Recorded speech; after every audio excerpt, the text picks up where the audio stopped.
د پاکستان په کراچۍ ښار کې په ټرکونو خاکې یا انځورونه جوړونکي حیدر علي د مئی په میاشت کې د امریکې په منیاپولیس کې د پولیسو د ګوډې لاندې د مړه شوي تورپوستي تن جارج فلوید خاکه یا انځور جوړ کړی دی.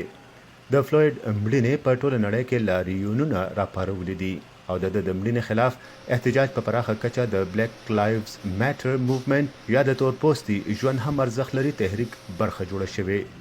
حیدر علي د دې تحریک سره د یووالي لپاره د پاکستان طریقه خپله کړې او په ټول دیوال باندې یې لکه په ټرک باندې د جوړ تصویر غوندې یوه خاکه جوړه کړې. मैं नहीं समझता कि अमेरिका में ऐसे भी लोग हैं जो इतना जुल्म करने वाले हैं. په امریکا کې اوس هم داسې خلک اوسي څوک چې په داسې قسمه ظلم زیاتېږي ککړ دي. زه خپلو ملګرو ته د فلوید انځور جوړولو سره د امن پیغام ورلېږل غواړم. زه دوی ته ویل غواړم چې زه او زما ملک پاکستان د هر قسمه ظلم زیاتې خلاف دی. زه خپل جذبات د دې رنګونو د لارې ورښودل غواړم. طرف से मेरा ये पैगाम एक कलरफुल अंदाज में चला जाए.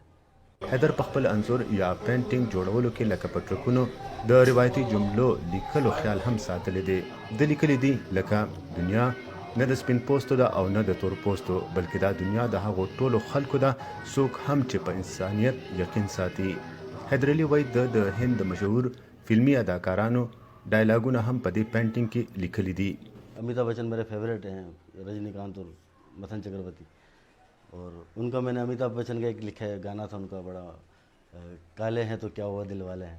د هندوستان مشهور فلمي اداکاران لکه امیتاب بچن، راجنیکانت او متن چکربورتی زما خوښ دي، ځکه ما د امیتاب د سندرې نه هم دا ټکي لیکلي دي.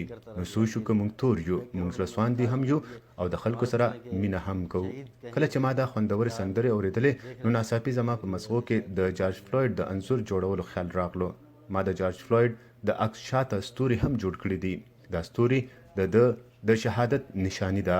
ما نړۍ ته د خپل پینټینګ د لارې پیغام ورکړی دی. حیدر علي وایي برما، شام، فلسطین، کشمیر، هندوستان، پاکستان او په نړۍ کې چرته هم چې ظلم کیږي دا خلک نسلي او مذهبي کرکې ته راپاروي. حیدر علي اراده لري چې کله هم دې کولی شي چې په ټرکونو پینټینګ شروع کړي نو دی به غواړي چې د جارج فلوید انځور په پاکستان کې په ټرکونو هم جوړ کړي او د دې د لارې په پاکستان کې د نسلي یووالي یا برابرۍ لپاره تحریک راوپاروي.